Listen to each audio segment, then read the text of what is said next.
Hi hello friends, ಎಲ್ಲರೂ ಹೇಗಿದ್ದೀರಾ? Welcome back to my YouTube channel. ಎಲ್ಲರೂ ಚೆನ್ನಾಗಿದ್ದೀರಾ ಅಂತ ತಿಳ್ಕೊತೀನಿ. ಸೊ ಇವತ್ತಿನ ವಿಡಿಯೋದಲ್ಲಿ ನಾನು ಒಂದು ಸಖತ್ತಾಗಿರುವಂಥ ಡಿಶ್ ಮಾಡಿ ತೋರಿಸ್ತಾ ಇದ್ದೀನಿ. ಅದೇ ಸಬ್ಬಸ್ಗೆ ಸೊಪ್ಪಿನ ಮಟನ್ ಡ್ರೈ. ಸೊ ಈ ಸಬ್ಬಸ್ಗೆ ಸೊಪ್ಪಿನ ಮಟನ್ ಡ್ರೈ ಮಾಡೋದು ಹೇಗೆ ಅಂತ ನೋಡೋಣ ಬನ್ನಿ. ಸೊ ಇದಕ್ಕೆ ಮೊದಲು ಬೇಕಾಗಿರೋದು ಒಂದು ಸ್ಮಾಲ್ ಆಗಿರೋಂಥ ಬಾಣಲಿ, ಅದಕ್ಕೆ ಸ್ವಲ್ಪ ಆಯಿಲ್ ಹಾಕ್ಕೊಂಡು ಅದಕ್ಕೆ ಒಂದು ನಾವು ಮಸಾಲ ರೆಡಿ ಮಾಡ್ಕೋಬೇಕಲ್ಲ ಡ್ರೈ ಮಾಡೋದಕ್ಕೆ, ಅದನ್ನು ಮಾಡ್ಕೊಳ್ಳೋಣ. ಈಗ ಇಲ್ಲಿ ಸ್ವಲ್ಪ ಲವಂಗ ಹಾಕಬೇಕು, ಚಕ್ಕೆ ಹಾಕಬೇಕು, ಹಾಗೆ ಮಸಾಲದು ಹೂ ಹಾಕಬೇಕು, ಹಾಗೆ ಗೋಡಂಬಿ ಹಾಕ್ಕೋಬೇಕು, ಹಾಗೆ ಸ್ವಲ್ಪ ಬೆಳ್ಳುಳ್ಳಿ ಹಾಕ್ಕೋಬೇಕು. ದೊಡ್ಡ ಗಾತ್ರದ ಬೆಳ್ಳುಳ್ಳಿ 2 ಹಾಕ್ಕೊಂಡಿದ್ದೀನಿ ನಾನು. ಮತ್ತು ಸ್ವಲ್ಪ ಶುಂಠಿ ಹಾಕ್ಕೋಬೇಕು, ಜಜ್ಜಿರುವಂತಹ ಶುಂಠಿ.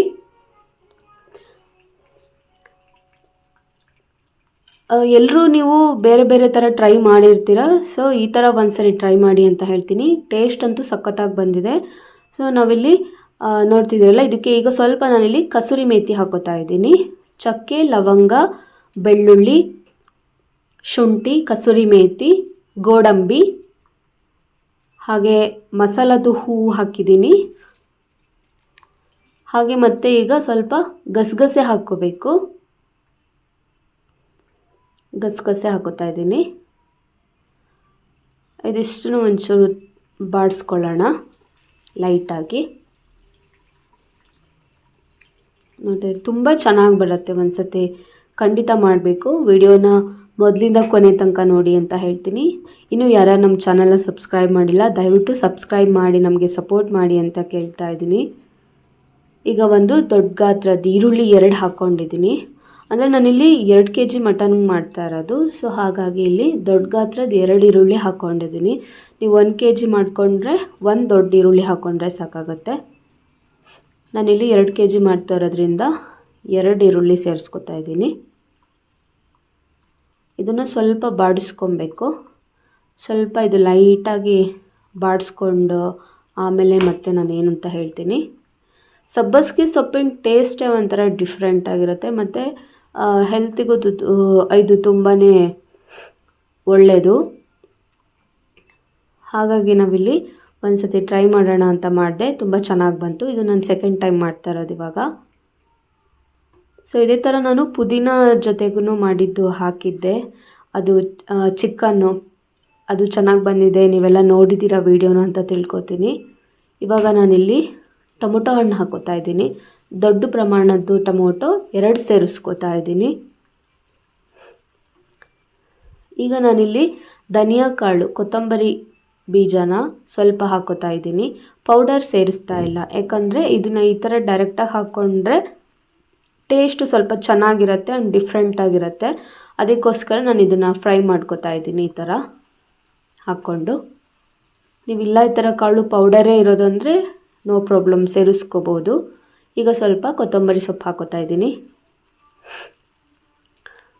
ಕೊತ್ತಂಬರಿ ಸೊಪ್ಪು ಹಾಕ್ಕೊಂಡಾದಮೇಲೆ ಈಗ ತೆಂಗಿನಕಾಯಿ ಹಾಕ್ತಾ ಇದ್ದೀನಲ್ಲ, ನಾನಿಲ್ಲಿ ಚೂರೇ ಇಷ್ಟೇ ಹಾಕ್ಕೊಂಡಿದ್ದೀನಿ. ಅಂದರೆ ತುಂಬ ಒಂದು ಚಿಪ್ಪಲ್ಲಿ ಒಂದು 1/4 ಭಾಗದಷ್ಟು ಹಾಕ್ಕೊಂಡಿದ್ದೀನಿ. ಯಾಕಂದರೆ ತುಂಬ ಹಾಕ್ಕೋಬಾರ್ದು. ನಾವು ಸಾಂಬಾರು ಮಾಡ್ಕೋತೀವಿ ಅಂದರೆ ನೀವು ತೆಂಗಿನಕಾಯಿ ಜಾಸ್ತಿ ಹಾಕ್ಕೋಬೋದು, ನಡೆಯುತ್ತೆ.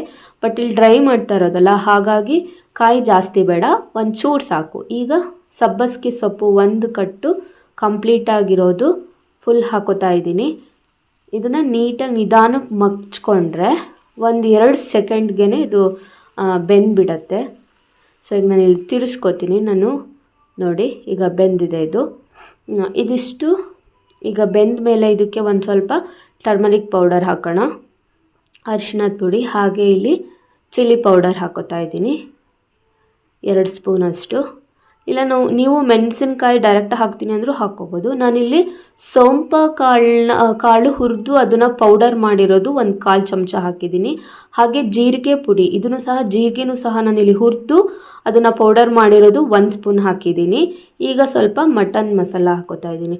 ನಿಮ್ಮ ಹತ್ರ ಸೋಂಪು ಮತ್ತು ಜೀರಿಗೆ ಪೌಡರ್ ಇಲ್ಲ ಅಂದರೆ ನೀವು ಡೈರೆಕ್ಟಾಗಿ ಆ್ಯಡ್ ಮಾಡ್ಕೋಬೋದು. ನಾನಿಲ್ಲಿ ಪೌಡರ್ ಮಾಡಿಟ್ಕೊಂಡಿದ್ದೆ ಅಲ್ಲ, ಹಾಗಾಗಿ ಸೇರಿಸ್ಕೊತಾ ಇದ್ದೀನಿ.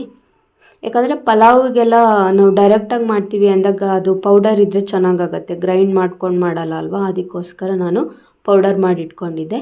ಈಗ ಮತ್ತೆ ಮೇಲ್ಗಡೆಯಿಂದ ಇನ್ನೊಂದು ಸ್ವಲ್ಪ ಕೊತ್ತಂಬರಿ ಸೊಪ್ಪು ಹಾಕೋತಾ ಇದ್ದೀನಿ. ಈಗ ಇದು ತಣ್ಣಗಾಗಕ್ಕೆ ಬಿಟ್ಟು ಆಮೇಲೆ ಇದನ್ನು ರುಬ್ಕೊಬೇಕು, ಮಸಾಲ ರೆಡಿ ಮಾಡ್ಕೋಬೇಕು. ಅದು ತಣ್ಣಗಾಗಲಿ. ಈಗ ಈ ಕಡೆಯಲ್ಲಿ ಇನ್ನೊಂದು ಕಡೆ ಒಂದು ಕಡಾಯಿ ಇಟ್ಟು ಇದಕ್ಕೆ ಇಲ್ಲಿ ನಾನು ಚಕ್ಕೆ, ಲವಂಗ ಮತ್ತು ಹೂವು, ಹಾಗೆ ಒಂದು ಮರಾಠಿ ಮೊಗ್ಗು, ಹಾಗೆ ಮತ್ತು ಬೆಳ್ಳುಳ್ಳಿ, ಸ್ವಲ್ಪ ಕರಿಬೇವಿನ ಸೊಪ್ಪು ಹಾಕಿದ್ದೀನಿ. ಆಮೇಲೆ ಮತ್ತೆ ಈಗ ಈರುಳ್ಳಿ ಹಾಕ್ತಾ ಇದ್ದೀನಿ. 2 ಈರುಳ್ಳಿ ಹಾಕ್ಕೊಂಡಿದ್ದೀನಿ ನಾನು ಇಲ್ಲೂ, ದೊಡ್ಡ ಗಾತ್ರದ್ದು, ದೊಡ್ಡ ಪ್ರಮಾಣದ್ದು 2 ಈರುಳ್ಳಿ, 2 ಆನಿಯನ್ ಹಾಕ್ಕೊಂಡಿದ್ದೀನಿ. ಈಗ ಇದೆಷ್ಟು ಲೈಟಾಗಿ ಡ್ರೈ ಆದ ತಕ್ಷಣ ಮತ್ತೆ ಸ್ವಲ್ಪ ಟೊಮೊಟೊ ಹಣ್ಣು ಸೇರಿಸ್ಕೊತಾ ಇದ್ದೀನಿ. ಕೆಲವರು ಟೊಮೊಟೊ ಹಣ್ಣು ಸ್ಕಿಪ್ ಮಾಡ್ಕೊಂಡು ಮಾಡ್ಕೋಬೋದು, ಬಟ್ ನನಗೆ ಟೊಮೊಟೊ ಹಣ್ಣಿಲ್ಲ ಅಂದರೆ ನಂಗೆ ಮಾಡೋದಕ್ಕೆ ಅನಿಸಲ್ಲ, ಅದಕ್ಕೋಸ್ಕರ ನಾನು ಹಾಕ್ಕೋತೀನಿ. ಇದನ್ನು ನಾನು ಕುಕ್ಕರಲ್ಲಿ ಬೇಯಿಸ್ಕೊಂಡು ಆಗಿದೆ ಮಟನ್ನ.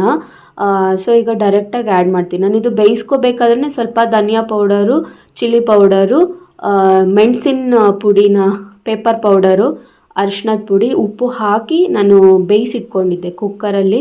ಒಂದು 7-8 ವಿಷಲ್ ಹೊಡೆಸ್ಕೊಂಡಿದ್ದೆ. ಸೊ ಈಗ ಅದನ್ನು ಡೈರೆಕ್ಟಾಗಿ ಹಾಕೋತಾ ಇದ್ದೀನಿ. ಅದು ಬೇಯಿಸಿರೋ ನೀರನ್ನು ನಾನು ಸೂಪ್ ಮಾಡೋದಕ್ಕಂತ ತೆಗೆದಿಟ್ಕೊಂಡಿದ್ದೀನಿ. ಸೊ ಹಾಗಾಗಿ ಅದು ಬೇಯಿಸಿರೋ ನೀರನ್ನ ಇದಕ್ಕೆ ಆ್ಯಡ್ ಮಾಡಿಲ್ಲ. ಈಗ ಇದು ಏನು ಬೆಂದಿತ್ತಲ್ಲ, ಈಗ ಅಲ್ಲಿ ಹಾಕಿಬಿಟ್ಟು ಒಂದು ಸರಿ ತಿರ್ಸ್ಕೊಂಡಾಯಿತು. ಈಗ ಇಲ್ಲಿ ರುಬ್ಬಿರುವಂತಹ ಮಸಾಲ ರೆಡಿ ಆಗಿದೆ. ಇದನ್ನು ಇದಕ್ಕೆ ಸೇರಿಸ್ಕೊಂಡು ಒಂದು ಸತಿ ಮಿಕ್ಸ್ ಮಾಡೋಣ. ಸೊ ತುಂಬ ಫಾಸ್ಟಾಗಿ, ತುಂಬ ಈಸಿಯಾಗಿ ಮಾಡ್ಬೋದು ಫ್ರೆಂಡ್ಸ್. ಸೊ ನೀವು ಎಲ್ಲರೂ ಟ್ರೈ ಮಾಡಿ ಅಂತ ಹೇಳ್ತೀನಿ. ಕೊನೆ ತನಕ ನೋಡಿ, ಲಾಸ್ಟಲ್ಲಿ ಡ್ರೈ ಹೇಗೆ ಕಾಣುತ್ತೆ ನಿಮಗೆ ಅಂತ. ಈಗ ಇದು ಸ್ವಲ್ಪ ಕುದಿಬೇಕಾದ್ರೆ ಚೆನ್ನಾಗಿ ಕುದಿಯುತ್ತಲ್ಲ, ಆವಾಗ ಇಲ್ಲಿ ನಾನು ಲೆಮನ್ ಸೇರಿಸ್ತಾ ಇದ್ದೀನಿ. ಲಿಂಬೆಹಣ್ಣು ಒಂದು ಫುಲ್ ಹಾಕೋತಾ ಇದ್ದೀನಿ. ಹುಳಿ ಜಾಸ್ತಿ ಬೇಕು ಅಂದರೆ ಬೇಕಿದ್ರೆ 2 ಹಾಕೋಬೋದು ನೀವು. ನಾನಿಲ್ಲಿ ದೊಡ್ಡ ಪ್ರಮಾಣದ 1 ಹಾಕ್ತಾ ಇದ್ದೀನಿ. ನೆಕ್ಸ್ಟ್ ಆಮೇಲೆ ತಣ್ಣಗಾದ್ಮೇಲೆ ಇನ್ನೊಂದು ಹಾಕಿಬಿಟ್ಟು ಆ್ಯಡ್ ಮಾಡ್ಕೋತೀವಿ. ಈಗ ನೋಡ್ತಿದ್ರಲ್ಲ ಎಷ್ಟು ಚೆನ್ನಾಗಿ ಬೆಂದಿದೆ, ಹಾಗೆ ಡ್ರೈ ಎಷ್ಟು ಚೆನ್ನಾಗಿ ಬಂದಿದೆ ಅಂತ ನೋಡ್ತಿದ್ರಲ್ಲ. ಸ್ಮೆಲ್ ತುಂಬ ಚೆನ್ನಾಗಿ ಬರ್ತಾ ಇದೆ. ಸೊ ಅಲ್ಲಿ ಮಟನ್ ಮಸಾಲನೂ ಸ್ವಲ್ಪ ನಾವು ರುಬ್ಬೋದಕ್ಕೆ ಹಾಕ್ಕೊಂಡಿದ್ವಲ್ಲ, ಹಾಗಾಗಿ ನಾನಿಲ್ಲಿ ಮೆಣಸಿನ ಪುಡಿ ಎಲ್ಲ ಜಾಸ್ತಿ ಹಾಕಿಲ್ಲ. ಯಾಕಂದರೆ ಮಟನ್ ಬೇಯಿಸ್ಕೋಬೇಕಾದ್ರೂ ನಾನು ಪೇಪರ್ ಪೌಡರು ಮತ್ತು ಚಿಲ್ಲಿ ಪೌಡರು ಸ್ವಲ್ಪ ಹಾಕ್ಕೊಂಡಿದ್ದೆ. ಹಾಗಾಗಿ ಮಸಾಲ ಮಾಡಬೇಕಾದ್ರೆ ಸ್ವಲ್ಪ ಜಾಸ್ತಿ ಹಾಕ್ಕೊಂಡಿಲ್ಲ, ಎಷ್ಟು ಬೇಕೋ ಅಷ್ಟೇ ಹಾಕ್ಕೊಂಡಿರೋದು. ಯಾಕಂದರೆ ತುಂಬ ಖಾರ ಆದರೆ ತಿನ್ನೋದಕ್ಕಾಗಲ್ಲ, ಅದಕ್ಕೋಸ್ಕರ. ನೋಡ್ತಿದ್ದೀರಲ್ಲ, ಈಗ ಇದು ಸಬ್ಬಸಿಗೆ ಸೊಪ್ಪಿನ ಮಟನ್ ಡ್ರೈ ರೆಡಿಯಾಗಿದೆ ಫ್ರೆಂಡ್ಸ್. ನೋಡ್ತಿರ್ಬೋದು, ನಾನಿವಾಗ ಸರ್ವ್ ಮಾಡಿ ತೋರಿಸ್ತಾ ಇದ್ದೀನಿ ಎಷ್ಟು ಚೆನ್ನಾಗಿ ಬೆಂದಿದೆ ಅಂತ. ನಿಮ್ಗೆ ಇನ್ನೂ ಫುಲ್ಲು ಡ್ರೈ ಬೇಕು ಅಂದರೆ ಇನ್ನೂ ಒಂದು ಸ್ವಲ್ಪ ನೀರು ಆರೋ ತನಕ ಬಿಟ್ಕೋಬೋದು. ಬಟ್ ಈಗ ತಣ್ಣಗಾದ ನಂತರ ಸ್ವಲ್ಪ ಗಟ್ಟಿನೇ ಆಗಿರುತ್ತೆ. ಇಷ್ಟೊಂದು ಇದು ಲೈಟಾಗಿ ಇದೇನು ಗ್ರೇವಿ ಥರ ಕಾಣಿಸ್ತಿದೆ ಅದು ಸಹ ಕಾಣಿಸೋದಿಲ್ಲ. ಸೊ ನೀವು ಆಫ್ ಮಾಡಿ ಒಂದು ಸ್ವಲ್ಪ ಹೊತ್ತು ಬಿಟ್ಟರೆ ಆಟೋಮೆಟಿಕ್ ಡ್ರೈ ಆಗುತ್ತೆ. ಇನ್ನೂ ತುಂಬ ಡ್ರೈ ಬೇಕಂದರೆ ಇನ್ನೊಂದು 2 ನಿಮಿಷ ಬೇಕಿದ್ರೆ ನೀವು ಉರಿಲಿ ಬಿಸಿ ಮಾಡಿಕೊಂಡು ಆಮೇಲೆ ಆಫ್ ಮಾಡಿದ್ರು ಇನ್ನೂ ಸಖತ್ತಾಗಿ ಡ್ರೈ ಆಗುತ್ತೆ. ಸೊ ನೋಡ್ತಿದ್ರಲ್ಲ, ನಮ್ಮ ಸಬ್ಬಸಿಗೆ ಸೊಪ್ಪಿನ ಈ ಮಟನ್ ಡ್ರೈ ವಿಡಿಯೋ ನಿಮಗೆ ಇಷ್ಟ ಆಗಿದ್ರೆ ದಯವಿಟ್ಟು ಲೈಕ್ ಮಾಡಿ. ನಮ್ಮ ಚಾನಲ್ನ ಇನ್ನೂ ಯಾರ್ಯಾರು ಸಬ್ಸ್ಕ್ರೈಬ್ ಮಾಡಿಲ್ಲ ದಯವಿಟ್ಟು ನಮ್ಮ ತಶ್ವಿನ್ ಇನ್ಫೋ ಚಾನಲ್ನ ಸಬ್ಸ್ಕ್ರೈಬ್ ಮಾಡಿ, ಹಾಗೆ ಒಂದು ಲೈಕ್ ಮಾಡಿ, ಹಾಗೆ ನಮ್ಮ ವಿಡಿಯೋನ ಶೇರ್ ಮಾಡಿ, ಹಾಗೆ ನಿಮ್ಮ ಫ್ರೆಂಡ್ಸಿಗೂ ಎಲ್ಲ ನಮ್ಮ ಚಾನಲ್ನ ಸಬ್ಸ್ಕ್ರೈಬ್ ಮಾಡೋದಕ್ಕೆ ಹೇಳಿ ಅಂತ ತಿಳಿಸ್ತಾ ಈ ವಿಡಿಯೋನ ಇಲ್ಲಿಗೆ ಮುಗಿಸ್ತಾ ಇದ್ದೀನಿ. ಮತ್ತೆ ಬೇರೆ ನೆಕ್ಸ್ಟ್ ವಿಡಿಯೋ ಜೊತೆಗೆ ಸಿಗ್ತೀನಿ. ಅಲ್ಲಿವರೆಗೂ tata, bye bye friends. Thank you so much.